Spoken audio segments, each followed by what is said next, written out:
Bienvenidos a Cruce de Palabras por Telesur. Soy Luis Hernández Navarro y hoy vamos a conversar sobre un fantasma que recorre México, el fantasma del comunismo. Y para eso está con nosotros en el estudio un gran amigo de este programa, un gran amigo de este canal, Paco Ignacio Taibo II. Historiador sin licencia. No tienes licencia, Paco, para ser historiador. Ni para manejar. Escritor, ni para manejar. Pero autor también de un libro fundamental para entender la historia del comunismo mexicano, Bolcheviques. ¿De dónde te vino el interés por escribir sobre los comunistas mexicanos? Yo creo que después de haber vivido en mi juventud una vida de militancia en pequeños grupos, en sectas de izquierda, muy bañada con la Revolución Rusa, la China, la cubana, los clásicos, las recetas para hacer revoluciones que surgían de Lenin, etcétera, etcétera. Alguna vez, cuando empezamos a hacer historia obrera, me planteé el problema de, bueno, ¿pero qué era esto? O sea, el Partido Comunista Mexicano, nacido en el 19, ¿qué era? Y en los primeros 6 o 7 años de su vida, ¿en qué se convirtió?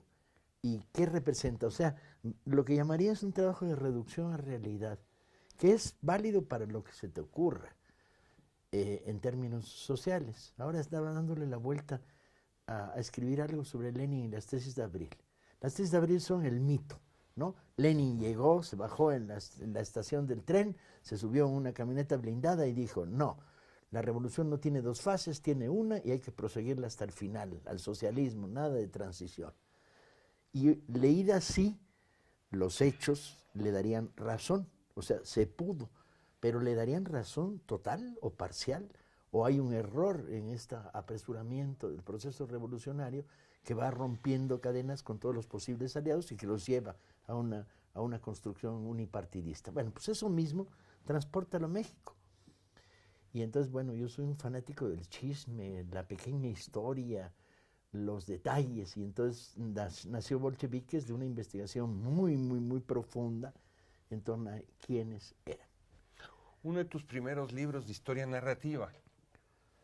Menos narrativa de lo que me hubiera gustado. Lo revisé ahora para una segunda edición y le quité polvo y paja, exceso de citas de pie de página, etcétera, para volverlo más narrativo.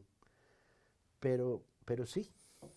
Un libro por el que te dieron un premio de historia que le debió de revolver el estómago a los historiadores profesionales. Sí, le revolvió el estómago y el cheque que me pagaron, el Premio Nacional de Historia, el día en que me lo dio un ministro de Educación que no me gustaba y me caí en el escenario a propósito para no darle la mano.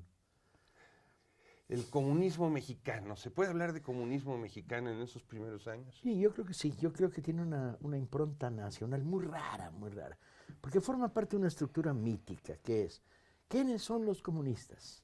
Mexicanos, venezolanos, guatemaltecos, ¿quiénes son? Gringos. Gringos. Muchos gringos. Muchos gringos.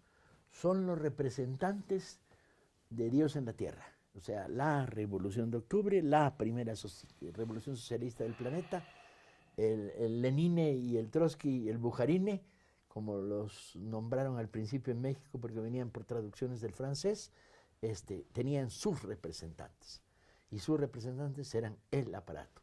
Y luego, como siempre, el mito contrarrevolucionario construye el mito revolucionario. Entonces, el Excelsior publicando a 8 columnas, Bolcheviques en Baja California.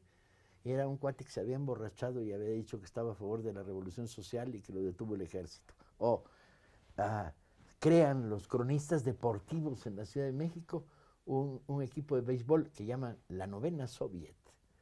Entonces toda esta estructura, el miedo, que venía muy de Estados Unidos, en 19, la Revolución Mexicana no había terminado, todavía no se produce en mayo de 20 el golpe de Agua Prieta, que ya consolida el triunfo de los sonorenses, está en el aire. Y entonces eran los representantes. Pero ¿de veras eran los representantes? No, era una microsecta.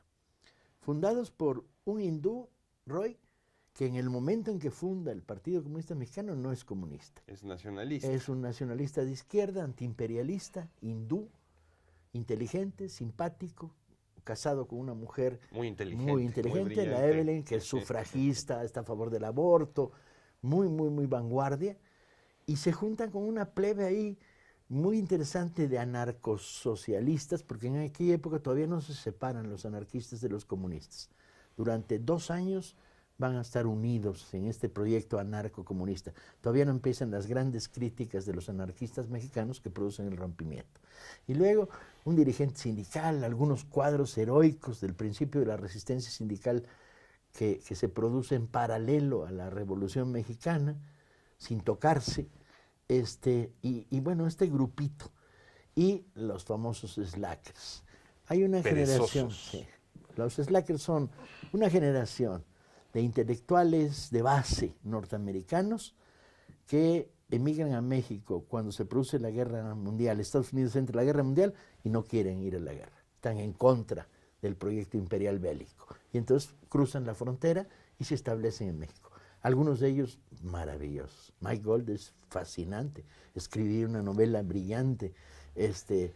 Uno de ellos, Felipe Carrillo Puerto, que fue uno de los Ahí más está. radicales Está en el núcleo. expresiones, el socialismo mexicano derivado de la Revolución Mexicana, tenía un asesor, Robert Haberman. Sí, que es el menos bueno de los slackers, es el más chaquetero. Bertrand Pero Wolff, ahí estaba. Bertrand Wolff en su autobiografía, Bertrand del Wolff. que luego tú hablas, cuenta una anécdota de Haberman. Dice que Haberman le platicó a él que tanto le contaba él a Carrillo Puerto de Marx y Engels, que de repente Carrillo Puerto le dice, oigan, ¿dónde están esos jóvenes? ¿Por qué no se los trae y los contratamos de asesores? Sí.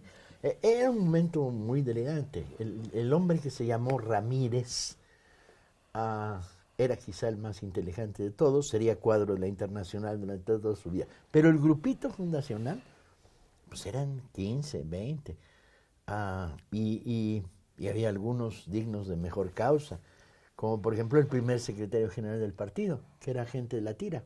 José Allen. La Allen. tira en México Tira son gringa. los tiranos. La tira es la policía. la policía es la tirana. Más bien informante, ¿no? No, agente de los servicios secretos norteamericanos, ni siquiera de los mexicanos. No era un informante más bien. Cambiaba.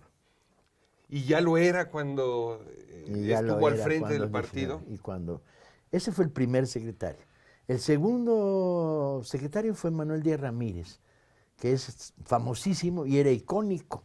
En el futuro se diría, Manuel Díaz Ramírez, el único mexicano que conoció a Lenin y habló con Lenin. Sí, nomás que Manuel Díaz Ramírez también es el plagiario de la historia del socialismo de Valadez, al que se la robó. José Valadez era un jovencito militante, anarcocomunista, y le robó su historia del socialismo con toda la mala fe del mundo. Era un pequeño grupo que, conforme se van yendo unos, van llegando otros. Llega Borodin, el que sería la figura clave en el inicio de la Revolución China, y trae el misterio de recuperar unas joyas de la zarina que venía para financiar al Partido Comunista Gringo y que se la robaron en el viaje.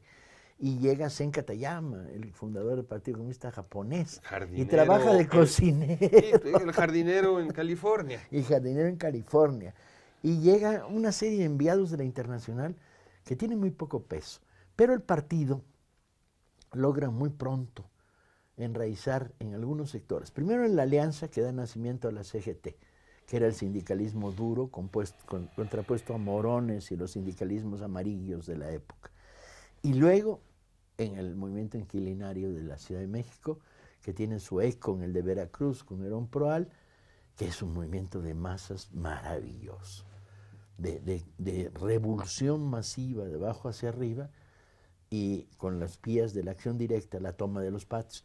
Y luego este pequeño partido comunista que sufre escisiones todo el rato, que expulsa, que quita, que siempre son 20, 25, 40, 200 en el mejor de los casos, empieza a hacer un trabajo campesino súper interesante. Úrsulo Galván en Veracruz. Úrsulo Galván en Veracruz, Primo Tapia en Michoacán, ¿no?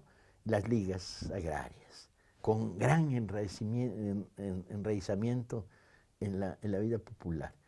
Y entonces, bueno, luego Bertrand Wolff, un intelectual amigo de Diego Rivera, brillante. Está en un mural de Diego Rivera en el Palacio de Bellas Artes. Era su gurú político. es el que establece esta locura que es el partido de repente adquiere a los intelectuales más importantes de este país, que son Fermín Revueltas, Rivera, Siqueiros, hasta Orozco, un rato, que son el sindicato de pintores muralistas.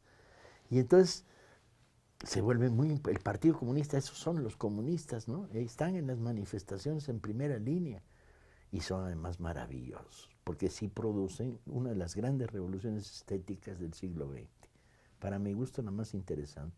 Acabas de mencionar a Bertrand Wolff. En tu libro, tú narras cómo él es enviado como delegado del Partido Comunista Mexicano al Congreso de la Internacional Comunista, y mientras los representantes de otros países están buscando los rublos, están buscando el oro de Moscú, él les pide un presupuesto pequeñito para financiar el periódico, Exactamente. ¿no? Diciendo, bueno, es que los campesinos no leen, pero necesitamos ese periódico porque se los leen. Ese es el tipo de comunistas que hay. Sí, la enorme mayoría de las gentes que participan en este primer proceso son personajes heroicos, brillantes, entregados. Cuando hice una estadística en los mítines del movimiento inquilinario, hay un militante joven de apellido Vargarrea que se echa 90 mítines en 2 semanas. Son 14 días. 90 mítines en 14 días te da 7 diarios. 7 mítines diarios. Mítines de calle, trepado en una farola. Incansables. Bueno, y cada mitin producía una organización en un barrio y la toma de las vecindades. Es verdaderamente increíble. Porque se está produciendo además un fenómeno muy notable, que es la revolución ha terminado en 20 y no ha satisfecho las demandas profundas de campesinos y proletarios. ¿Te parece si vamos a una pequeña pausa, Paco? No se vayan. Seguimos platicando de este fantasma en muy breves instantes.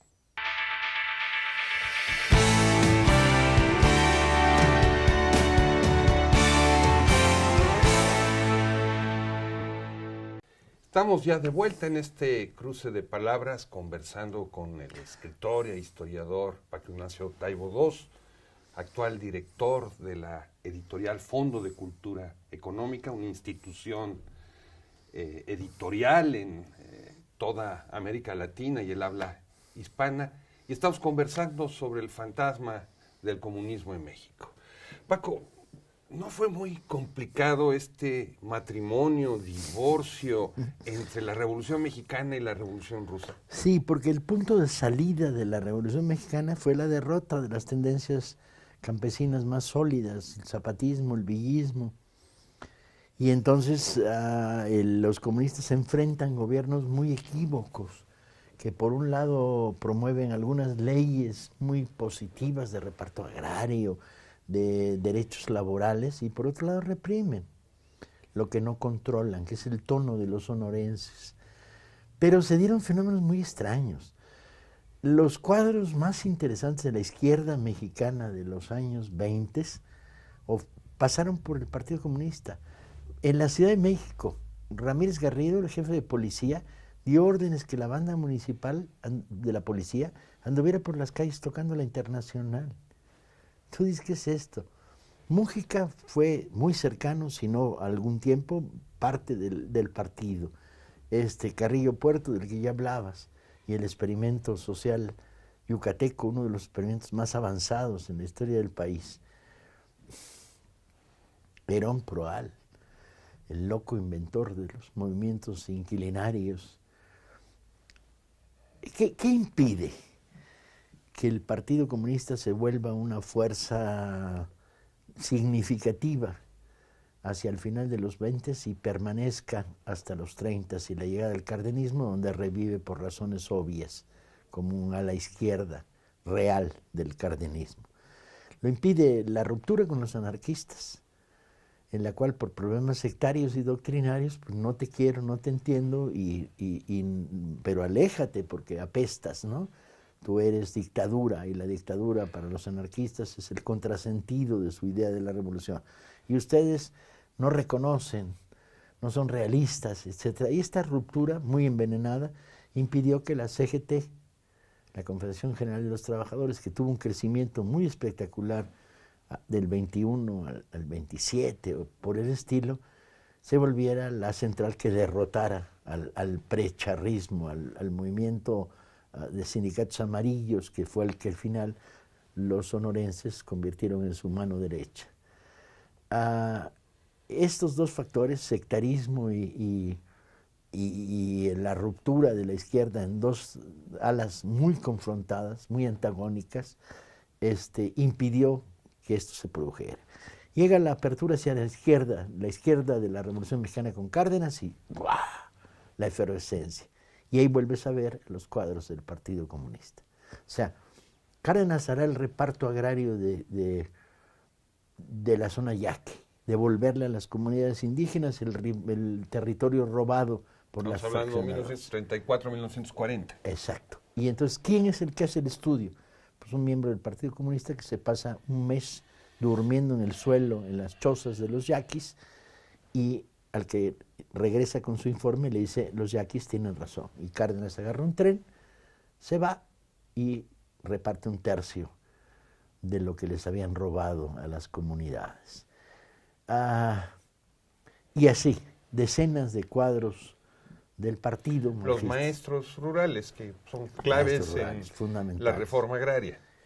Ahí el choque se produce por otro lado, que es la parte de la izquierda con más presencia de masas, es la que controla Lombardo Toledano, un socialdemócrata, bastante anticomunista, pero además un negociador con las veleidades de los movimientos más blandos. Bueno, le da nacimiento a la CTM y luego la CTM, sus hijos se lo comen, ¿no?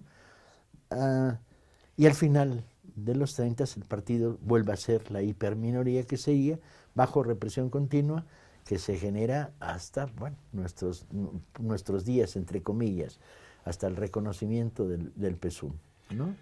Lombardo Toledano es una especie de fantasma permanente sobre la cabeza de los comunistas. Es como si ellos hubieran tenido la primogeniatura, me refiero a los comunistas, pero finalmente Moscú a quien reconoce más es a Lombardo Toledano. Porque Moscú hace geopolítica, y el problema de la geopolítica es que tus amigos y mis amigos no son necesariamente los amigos del proletariado, sino mis amigos por esta geopolítica que produce cosas verdaderamente asquerosas en la historia de la Internacional Comunista, como por ejemplo el pacto Hitler-Stalin, ¿no? Es la que impide a los comunistas mexicanos encontrar su lugar. Esto y su propio sectarismo, vaivenes, virajes, al fin y al cabo será el Partido Comunista el que después de Cárdenas vote por una candidatura de derecha y no apoya a Mújica, lo cual es un delirio, si lo visto desde nuestros días, ¿no? Es una serie de desencuentros, que los vivimos todos, además. A mí me corrieron de la JC cuando tenía 19 años por haber dicho humildemente que a lo mejor los chinos tenían razón en la pugna chino-soviética. Pues ni me dieron tiempo a explicar por qué tenía esa extraña idea cuando ya me habían corrido. Pues no será del único lugar que te han corrido, Me han ¿no? corrido de varios, pero en general me corren instituciones, no grupos de izquierda, man.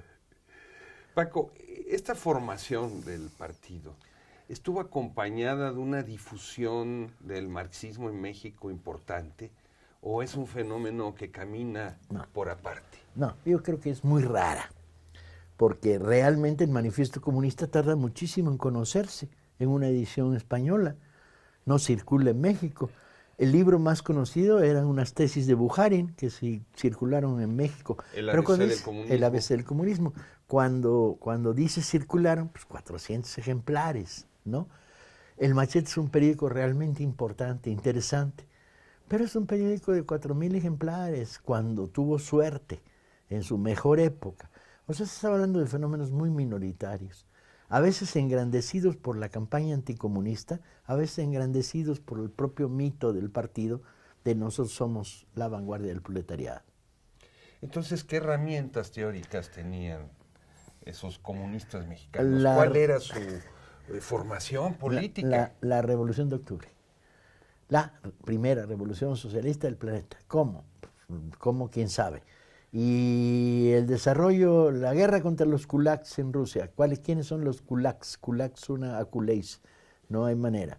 Y la polémica Stalin-Trotsky, pues la Internacional dice que Stalin es el bueno, que perdemos el tiempo, Trotsky es un traidor, ¿no? Y son contados los comunistas que dicen, pues a lo mejor Trotsky tenía razón en esta polémica. Y el material que circula ideológico es muy pobre, incluso el material narrativo es muy pobre. Son los anarquistas los que más cosas producen, de repente llegan textos sobre la Magnovichina, la lucha de los anarquistas, o sobre Kronstadt a México. Es básicamente, valga la expresión, una narrativa oral, es una teoría platicada lo que se difunde. A ver, durante mucho tiempo la izquierda planteó que no era la ideología la que mandaba, sino la doctrina. La diferencia entre ideología y doctrina es que ideología es una serie de informaciones convertidas en parte de un aparato pensante crítico. Doctrina es la Biblia. ¿Y la Biblia qué dice? Pues dice bien poquito, porque nadie la leyó, como bien dijo Peña Nieto, nadie la leyó completa, no hay mucho problema. Entonces, ¿con qué construyes pensamiento crítico? Lo construyes hacia abajo con un movimiento social que tiene momentos de gloria por todos lados, permanentemente. Y hacia arriba, pues con una visión de la patria de los trabajadores, el paraíso proletario soviético. José Revueltas, a quien tú conociste, trataste, quisiste, te peleaste, No, bueno, todo no me al mismo peleé, tiempo, todo al mismo tiempo. debatiste con él. Entonces, él sostenía la tesis de que históricamente el partido nunca había existido, el Partido Comunista Mexicano. Bueno, el problema es que históricamente sí existió, ahí estaban. Que no jugaba el papel que le correspondía en la visión hegeliana de Revueltas, que es la vanguardia del proletariado, autonominada, y de ahí Un proletariado sin cabeza, que es uno de los libros porque más me peleé con Revueltas, diciendo, las novelas son buenas, Un proletariado sin cabeza es ilegible, porque parte del deber ser, ¿no?